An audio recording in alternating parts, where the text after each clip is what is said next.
Hi, I'm Raya. And I'm Brandon. And you're watching More Love with R and B. Oh, God. And today... Too much? That's fine. Okay. Today we're talking about the 5 love languages. Yes, we are. And today's topic is... acts of service. I don't know what that is. So today as we go over acts of service, we are speaking specifically about things that you can do for your spouse that they value. So there are tons of things that we're going to try to go through. Some of them are a little bit mature. But to give you one example for starters, like my wife likes to, she works and she likes to keep up the house and keep the kitchen clean and the living room clean. But when she gets home from work, there are days that she just doesn't feel like it. And sometimes I might get home before she does. So it would behoove me as an act of service to walk in the house, past the bazillion toys on the floor, grab something out of the refrigerator as I turn around and see a sink full of dishes, and say to myself, maybe I should help. Maybe I should do these things. Now, we're not here to get into gender roles or any of that stuff. What I'm specifically speaking about is how can you help your spouse? This is my way of helping my spouse. So what we always encourage you to do with all these videos is to be thoughtful. So for me, thinking about what my wife likes and needs, it takes it upon me to have the responsibility or to just want to show love to her in that kind of way by taking something that I know that she does or wants done and do it myself. And that is my act of service to her in that way.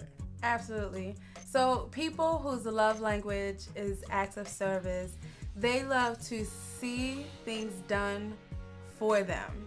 Yes. That shows that this other person is thinking about them. So if a person has to ask you, hey, can you take out the trash? That's not, and you just do it, that's not necessarily speaking their love language necessarily. It's doing things without being asked. Seeing that your spouse has a need and without them having to say it, you do it. It shows, oh, you're thinking about me. Like, you know that that's something that I need or something that I wanted done or whatever. And you did it without me being asked. That I feel love. Right. And most people would if that's your love language. So our encouragement to all of you people who your love language is not acts of service, but your spouse is, please understand that doing these acts of service can be very rewarding when you, for instance, like I said, I like to clean up for my wife so that when she comes home, she's like, whoa, the whole house is clean. And so now I'm sitting there like, well, now you got all this free time. So now what you want to do? And that's not why you do it. No, of course not. Oh, stop. Yeah, that's not why you do it at all. You're not doing things so that you can get a reward. However, not at all. When you show your spouse love, love is definitely contagious. Yes, and it can be rewarded. And it can be reciprocated. It definitely encourages reciprocation.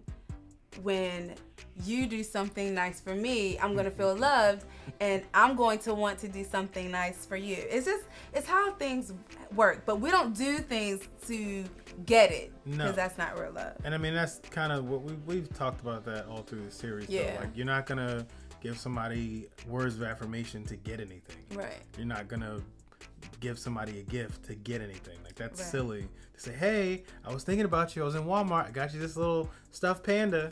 Okay, now what are you going to give me?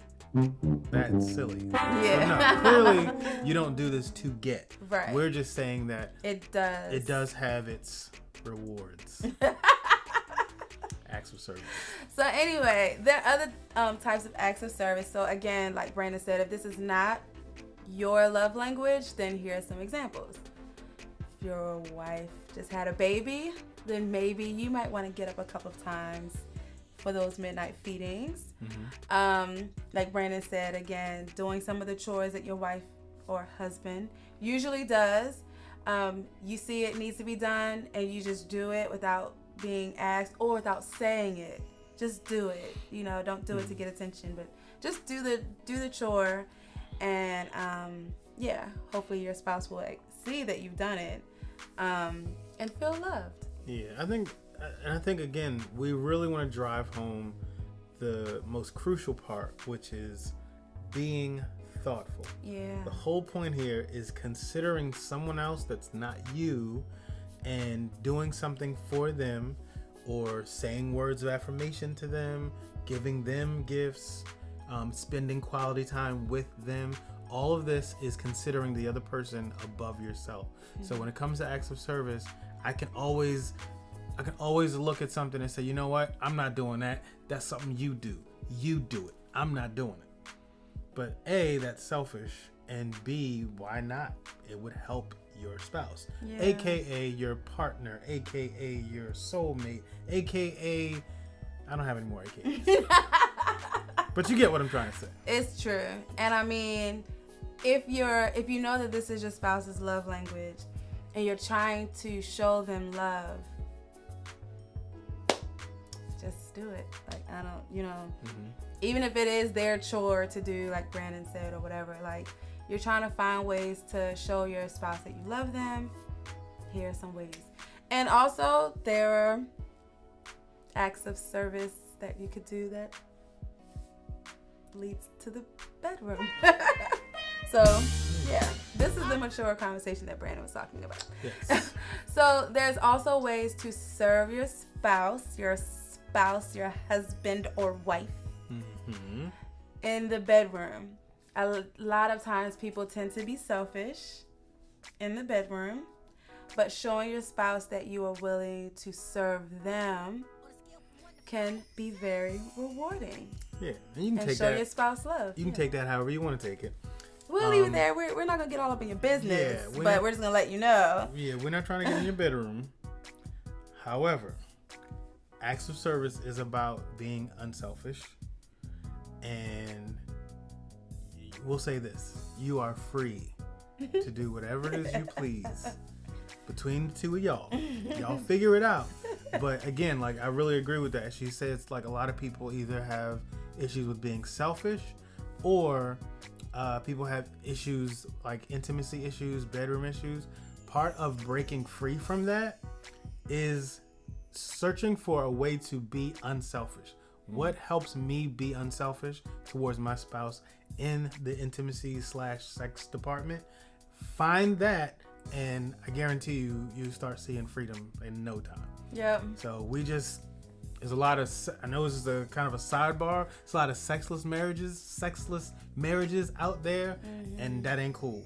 Nah. Not cool at all. So we just want to help you out. Yep.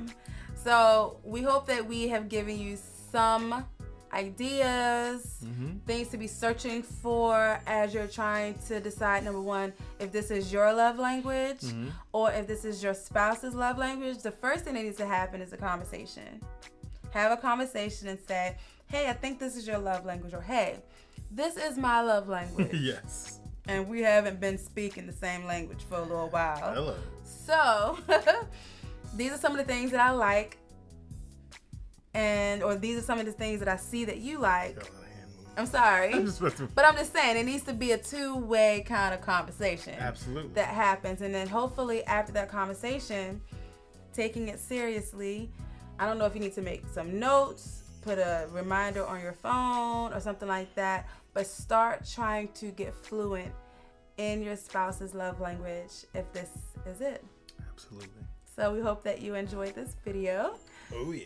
If you did, please give it a thumbs up. Go ahead and watch this with your spouse. And if you liked it, you can click on the like button there. Yes. And please don't forget to subscribe. Yes, please stick around. Check out the other videos that we've done on the what is it called? The 5 love languages. Yeah. And we got one more after this. So stay tuned. Yep. All right. Thank you guys for watching. Bye.